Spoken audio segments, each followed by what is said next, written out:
going on, everybody? Welcome back to another episode of Life of a Sim Racer. My name is Brandon, and I have my co-host, driver of the number 66 Chevrolet Life of a Sim Racer, Mr. Brandon Six. How are you doing tonight, buddy? Pretty good. Glad to be back. We ran at Talladega, one of the biggest, I guess you would say the biggest tracks on the schedule. Um, Probably one of the wildest, especially for their big wrecks that usually ensues, and there was definitely a couple. Um, but for the most part, the race was actually pretty good.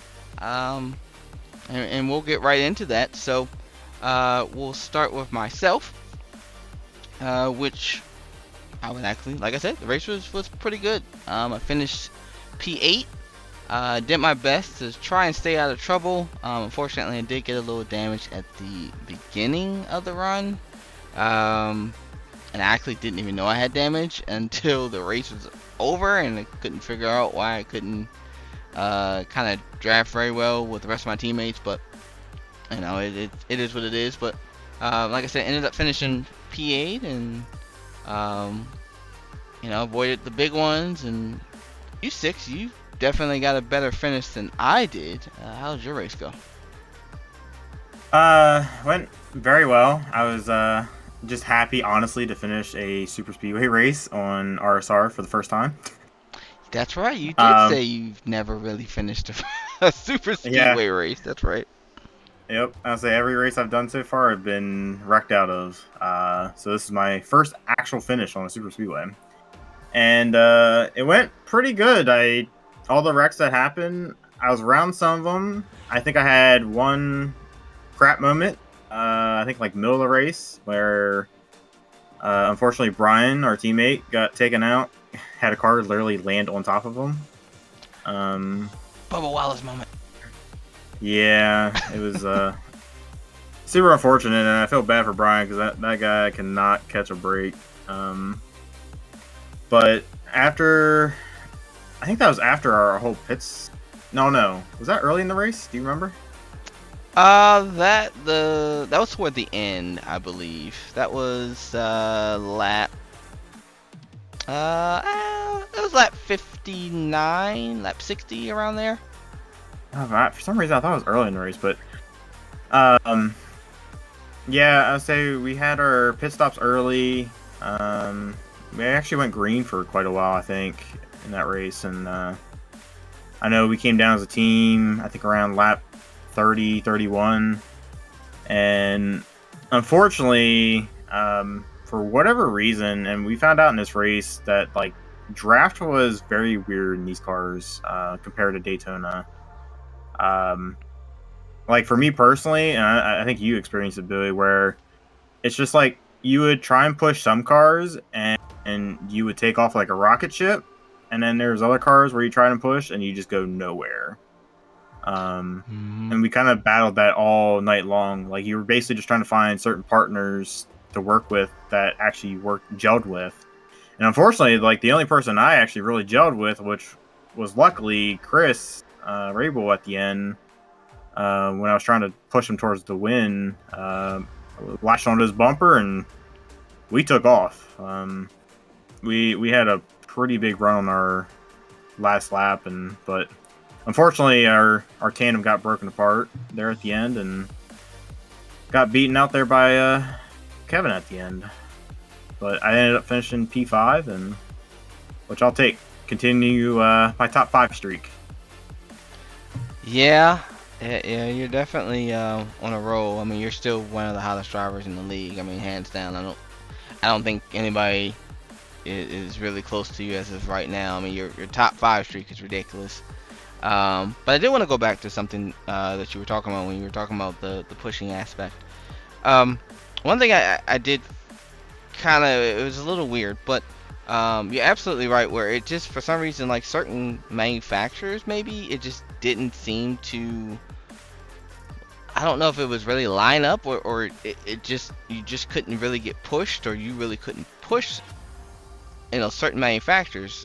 For example, our teammate Michael Johnson, as you can see, actually in the background. We're actually running on the high side, um, and I don't think they might show it, but it'll probably be later on. But there's a point where I literally could not push the car in front of me. No matter how hard I just stayed on his back bumper, actually, I think Danton was one of them. But I just couldn't push him. I could push him to a certain point, and then it was almost like hitting the brick wall, and I just couldn't go any further. But there was a point to where Danton actually, I believe he started to have some connection issues, so I think he kind of moved out the way. Um, and then Michael Johnson, our teammate, gets behind me, and he literally pushes me from like 10th to the lead on the high side. So it was really weird how certain manufacturers you could, it really worked and it really gelled together, and then there were some of them that you just couldn't really do anything with. So I don't know what changed in iRacing. I mean, to my knowledge, I don't believe there was any updates or anything like that. So I don't know if it was just placebo effect. Maybe I'm just thinking that that's what's going on, but it damn sure felt like it. Well, it was definitely weird because, like you were saying,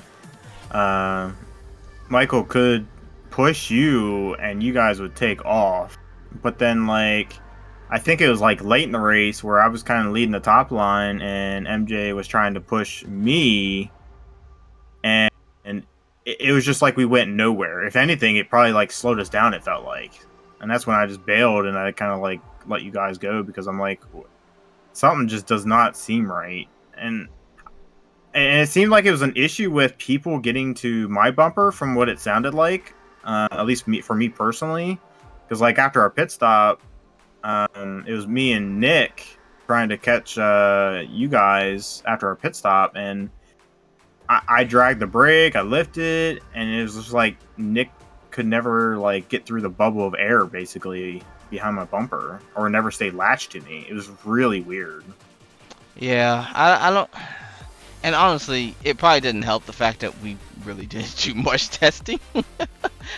I will put that out there that we definitely didn't do as much testing as we normally would for our races. Just because, I mean, honestly, we kind of just thought that it would be the same thing as Daytona. So coming into the race and then, seeing that there was some differences and there were some things that didn't work as well as our Daytona race did.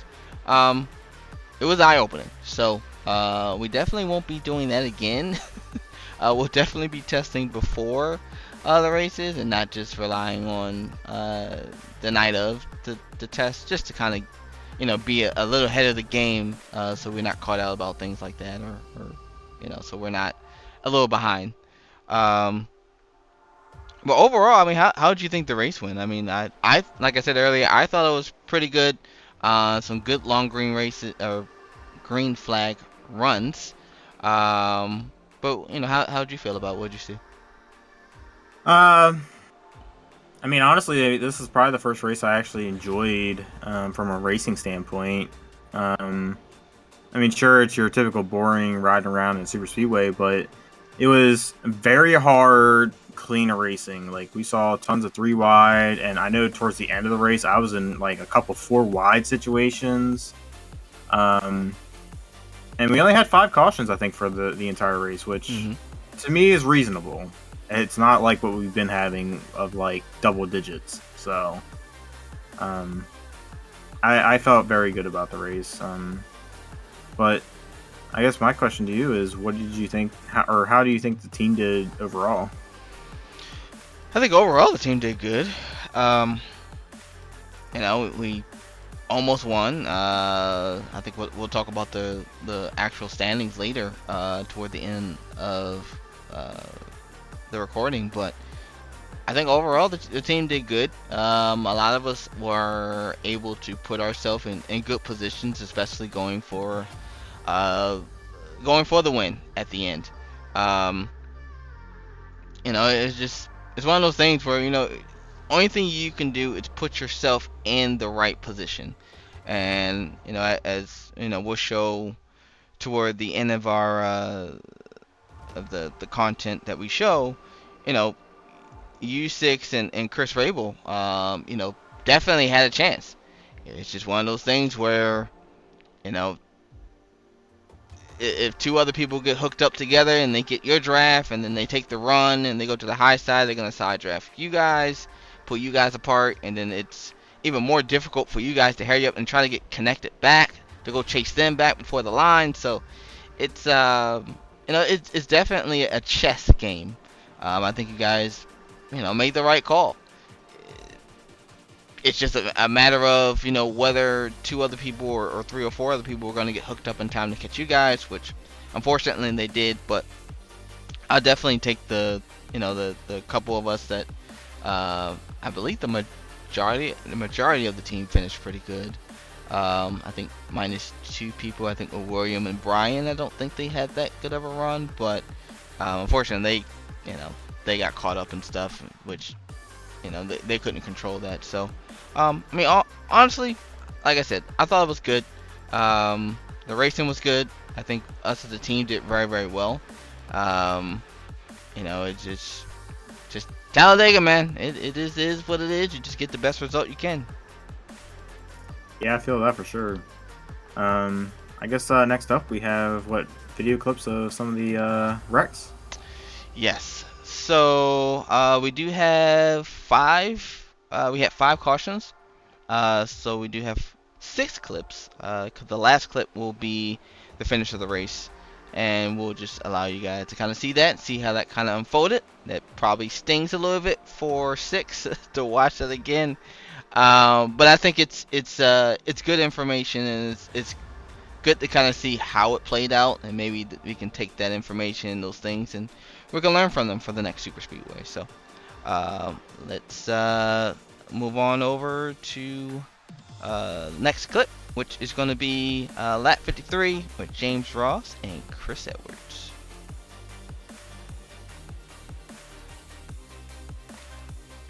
Alright, so again, this is an incident. It was ruled as a racing incident by the Real Sim Racing admins. As I go ahead and play it here, I called it an incident between James Ross and Chris Edwards. James Ross is in the 14. Chris Edwards is in the 72. The 72 is, in my opinion, we're pinching. I don't understand why. If he's pinching so hard, unfortunately, the 14 clips him and takes out Samieto, and I believe it's just them three that get collected in that. But again, we're on lap 53. I don't understand why we're pinching so hard. Maybe he didn't see him, but I don't know. I mean, spotters got to be screaming at him, telling him that, hey, look, there's a car underneath you, buddy. Like, two cars. I'm sorry. What are we doing? But what'd you see?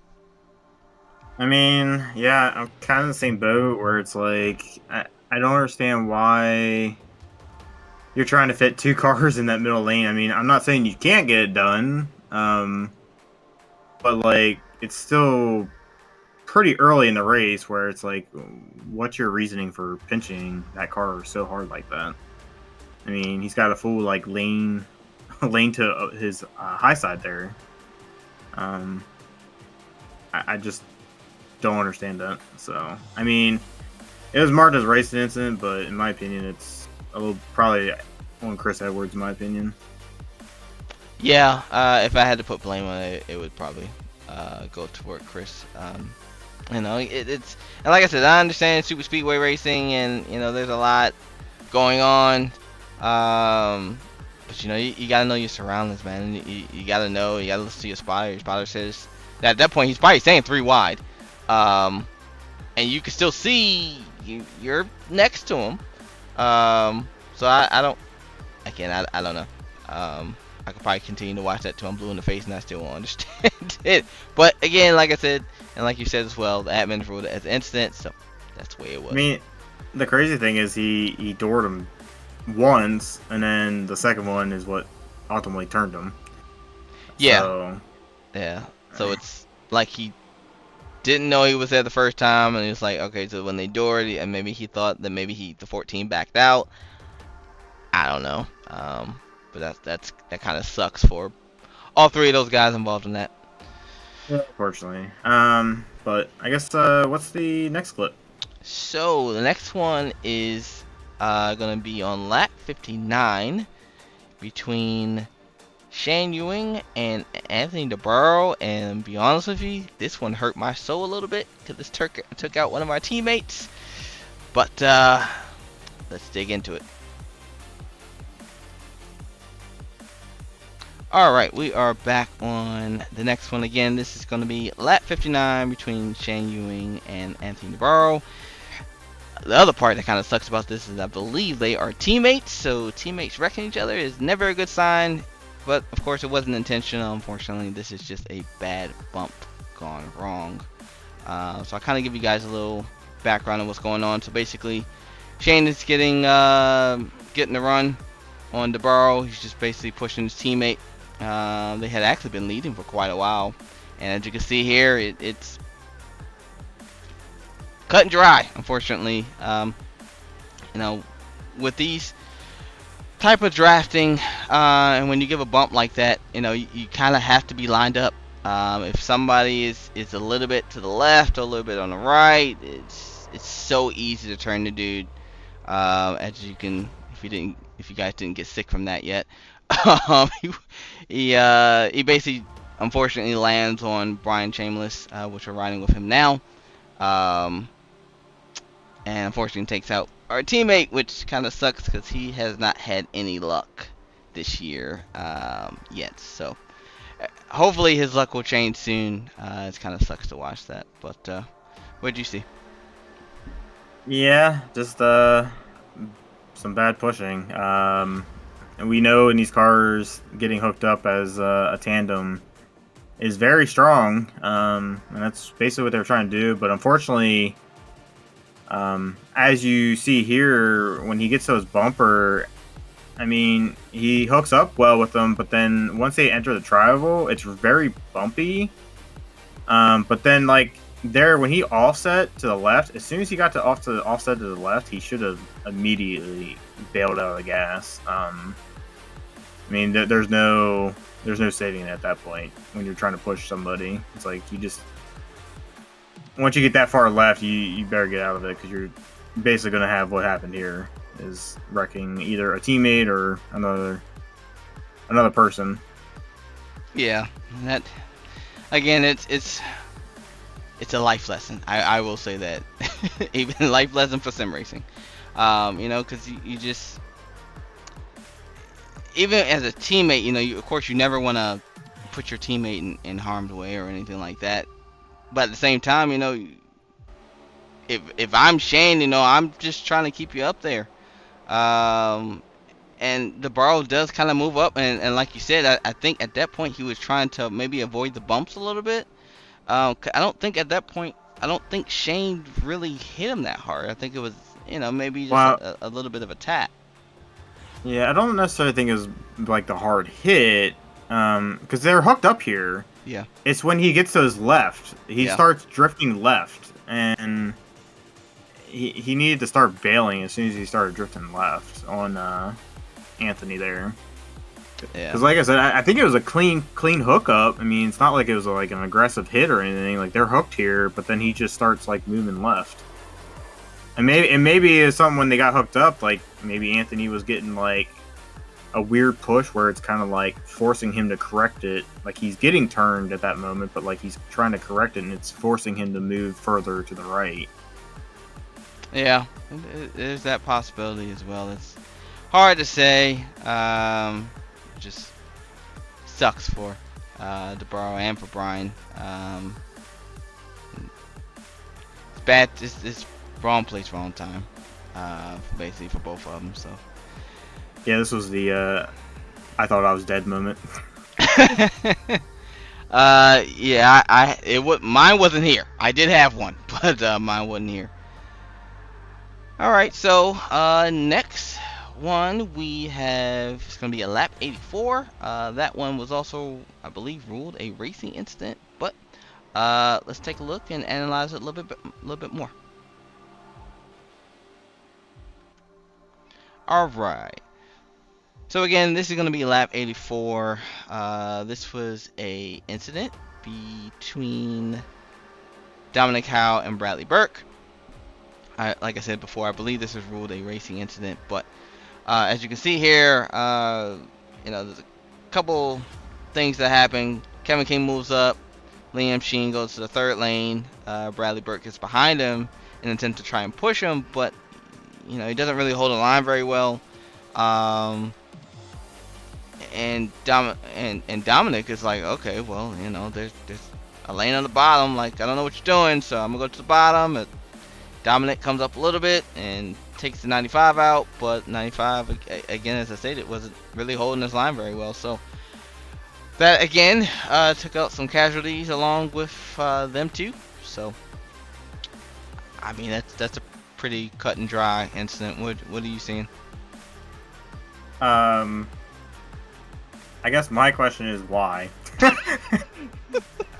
Like, how are you that all over the place? Especially in the corner where the car's really loaded up. Like, it usually doesn't move around a whole lot. So if I was Dominic Howe, I understand. Like, I want to get away from this guy. Yeah, But looking at that perspective, yeah. I just don't understand. I don't even have words for this incident. Well, again, as I stated, this was pretty cut and dry. You gotta hold the line. That's what I'm just gonna go with that one. That's basically what started that whole mess. So, moving on to the next one. It's going to be Dega, Dega. Sorry, it's going to be lap 90. Now, this is the big one we're about to watch with Admiral, Phillip, and your friend Jeremy Miller. Let's check it out. Alright, so again, this is going to be lap 90 with Admiral, Phillip, and Jeremy Miller. Now this one, like I said, definitely caused the big one. As you can see, Liam is pushing Chris Rabel, gets a run, actually undercuts Chris Rabel, and then with the speed that Jeremy was pushing for Agnell, Agnell basically had nowhere to go, and I don't know if he had maybe lifted a little bit, but it's kind of weird because he actually moves up a little bit and hits the car above him, gives him a little bit of damage, and then I believe that's how Jeremy got underneath of him a little bit, and actually clipped him and turned him, to the left. So, I don't know, it was kind of a weird situation, but I mean, ultimately it was just the run. It's way too much stuff going on. Jeremy Miller doesn't have a clue. I mean, unless Agnell came on the radio and said, "Hey, you can stop pushing." This is one of the reasons why it's very, very difficult to do super speedway racing when you're not either on the same team or you're not in the same channel. Because here's a prime example: we're actually gonna ride with Jeremy Miller, and you can see he's pushing Agnell. You cannot see anything in front of him. All he knows is that he needs to keep trying to push. And could he have checked up in time? I mean, he could have probably hit the brakes. Would he got probably ran over from behind? More than likely, yes. These super speedway races, they're coming down toward the end. You're really not going to be lifting at that point. It's one of those things, man. You're trying to survive, but at the same time, you don't want to give up any spots. But yeah, the hard thing with this incident is Liam and Chris had such a big run down the backstretch that both Chris and Liam got clear of Agnell, which allowed Liam to do that move down the backstretch to get underneath Chris. But unfortunately, by them doing that, it actually stalled both of them out. So their run that they had basically died instantly. So that's why you see Agnell coming with a big head of steam, and unfortunately, he had to check up. But as you saw in Jeremy's in-car, like, you just don't see that ever coming. So that, to me, this is definitely a racing deal. I mean, not much Jeremy or I think Agnell could have done. I mean, I think the little um, part where Agnell goes up the track, I think it's just him when he kind of taps Liam there a little bit. But Mm-hmm. even if he doesn't go up the track, if he stays in lane, like I'm pretty sure they're wrecking no matter what. The speed difference was quite large. Absolutely, absolutely, and it's like I said, it's coming down toward the end of the race. I'm gonna be honest with you, no, ain't nobody lifting. There's nobody lifting. You're just gonna try to push as hard as you can. And at that point, like I said, once Agnell basically lifted, I mean, there's just really nowhere for Jeremy to go. And I mean, you gotta have cat reflexes to kind of hit the brake in time and then try to avoid from getting turned yourself. It's too much stuff going on. But so we got one more caution. That was lap 94 with Eric Stanford and Tim Johnston. So let's take a look at that one. Alright, so we are again on lap 94. This is a situation between Eric Stanford, Tim Johnston, actually, and uh, our teammate as well, William Smith, was also involved in this one as well. Basically, Tim Johnston is following behind Andrew. This is right after a restart. William is pretty down on speed, so they go to the inside. Um, I really don't know if Eric Stanford knew he was there, because of just how tight Eric was against Tim there. So uh, basically, it's cut and dry. It was an unfortunate event. You know, again, even though you didn't know he was there, you gotta use your spotters. I'm pretty sure at some point you did see him because you could see him in the mirror. You can see him in your side mirror. I even saw him a little bit by the window net. So um, it's one of those things where you just gotta know your surroundings. What do you think? Yeah, I mean, this is a tough situation because it's like in Eric's in cars, he's just holding his line just right above the white dotted lines in that second groove, which for the most part is kind of the second lane. But I mean, you can technically squeeze another car in between that. It's just it's super tight. Unfortunately, I think the move that was made was super late, and honestly, the spotter might have called it, but by the time it was called, it was too late.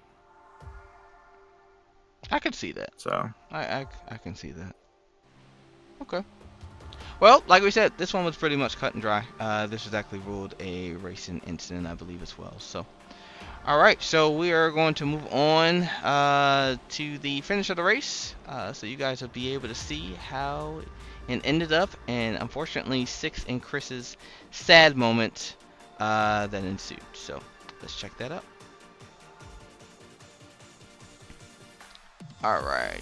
So again, this clip is going to be the end of the race. Was a green-white checkered, and again, Mr. Six and Chris Rabel had a good view of what was going on. So I guess Six, if you want to talk us through this and maybe tell us what you guys were thinking, trying to get the win. yeah, I mean, Chris and I eventually, once we got past the restart and we had an opening, we went to the top side with our other teammate, Sean Casto, and That move right there it's still pretty damn amazing to me. That the cut back and forth by Liam and Chris is probably one of the highlights of the race right there. That right there was crazy. oh yeah, I mean this ending's wild. Eventually, I get hooked up here with Chris on the front stretch, and we basically sail off in front of Liam and Kevin. Unfortunately, I think it was too soon. Looking back, we probably should have stayed to their outside and then just kind of side drafted them, especially when we got down to the backstretch. Because as you'll see here, once Liam gets to my outside, it pulls me off of Chris, and Liam and Kevin get hooked up here immediately. And once that happened, there was nothing we could do. And I told Chris here to try and side draft Kevin to try and pull him off of Liam so we could get hooked up again and maybe get to their outside. But unfortunately, that never happened. And for whatever reason, Chris said he was dragon brake or lifting out the throttle to try and get back to me, but I just never could get there. The draft was so strong. And I tried to make a move there on Liam, and he blocked it, and I went high, and next thing I know, there was Andrew and Kyle Tripdale, and we just died across the line. Gotcha. The only thing, and I'm gonna critique it, the only thing that I really saw that I'm kind of curious now that I've watched it and maybe had a little bit of time to dissect what exactly happened, is I wish Sean would have stayed with you guys. Well, let me clarify. So there's, if it has enough time to show it, but there's a point where on the white flag where you guys kind of get in front of Liam, and when you guys do, you guys can't bring Sean along. So Sean falls back, I believe, behind Kevin King. I wish that he would have stayed there, and then once Kevin King and Liam went up, then that could have allowed Sean to hook up back with you guys and possibly give you guys a 3-car versus a 2-car push, and maybe you guys could have maybe rallied back for the win. I don't know if that even would have happened. I'm just, just from what I see. I mean, do you think that might have been even possible? Unfortunately, I don't think it would have mattered because as you see there, Sean's already way off of Kevin at this point. Right. And the problem is once Liam and Kevin get hooked up, and once Chris and I get hooked up, and we're all in a single file line, like the run, it would take them a long time. And as you see, it took all the way until basically the start finish line until Andrew even got up to where we were. Yeah. We just opened up too big of a gap to the pack, and unfortunately, that's what happens with that 2-car tandem. You get out so far in front of the pack that it makes it hard to get big runs on people. Gotcha. Okay. All right. Well, congratulations to Kevin King for winning his first, which I thought was kind of hard to believe, but yeah, that was his first win in the RSR Cup Series. So, congratulations to him on winning at Talladega. So we're gonna switch on over and look at the standings so far. It actually isn't as bad as I originally thought. You're sitting P2, behind Cody Harris with only back by 4 points. I mean, that's nothing. You make that up pretty easily. And then you got Nick Silver and then myself. So we're all sitting in the freaking top 5, which is crazy to even think about. Yeah, I mean it's been a strong start to the year. I mean, we've said that I feel from a team aspect we probably could have won almost every week, except for Coda, obviously, for many reasons. Right. Damn cautions, we need them. But I mean, as far as from an oval standpoint, I mean, I feel like team-wise, we've all been there for wins. It's just a matter of finishing them off. I know Daytona we should have had probably a win. Vegas, I think we should have had a win. What was the other one? Vegas, we won. Auto Club. I don't know. I can't even think right now. My mind's blank. There's quite a bit of races that we definitely should have won. Actually, I can take a look really quickly. Well, I guess it would have been Daytona and Vegas, and then of course, obviously Talladega. We had a shot. Yeah, we should have won. We could have won Daytona. We did win Auto Club. We could have won Vegas. You won Phoenix. Coda was no. You won Bristol, and we could have won Talladega. So yeah. Yeah, so I mean, we definitely. That's crazy to think that we could have won 6 of the 7 races that we've done so far. Yeah. Um, Team is and strong, man. Hitting on all cylinders. For sure. I just need Cody Harris to get that golden horseshoe out of his butt. Well, you got Dover coming up, and I guess we'll switch on over and talk about that really quickly. But yeah, so our next race is Dover. Probably one of the more interesting races with this new next gen car. I'm feeling pretty good about it. I don't know if it's gonna translate over after we've done our pickup races. I felt pretty confident. So I'm hoping that translates over into the RSR race on Monday night. How do you think? How do you think it's gonna do, or how you think you're going to do? I should say. I feel pretty good about it. I know in our team practices and stuff, I thought I was going to be struggling, but then we ran a race earlier, and I felt very strong in the long run. Where people start to get really tight and having to lift more and can't get the car to really rotate, I'm able to still just hook the bottom and drive under people for the most part. So as long as we get long runs, I feel very, very confident that I could maybe get my 4th. Ooh. Okay. Like the confidence there. Okay. All right. Well, that's gonna about do it. Of course, got to thank our sponsors of Digital-Motorsports, Elwood Designs, Battle Fever, and Boosted. Got to thank the fans. Make sure you like, comment, and subscribe, please, and hit that notification bell so you know when our next videos are going to be up and running.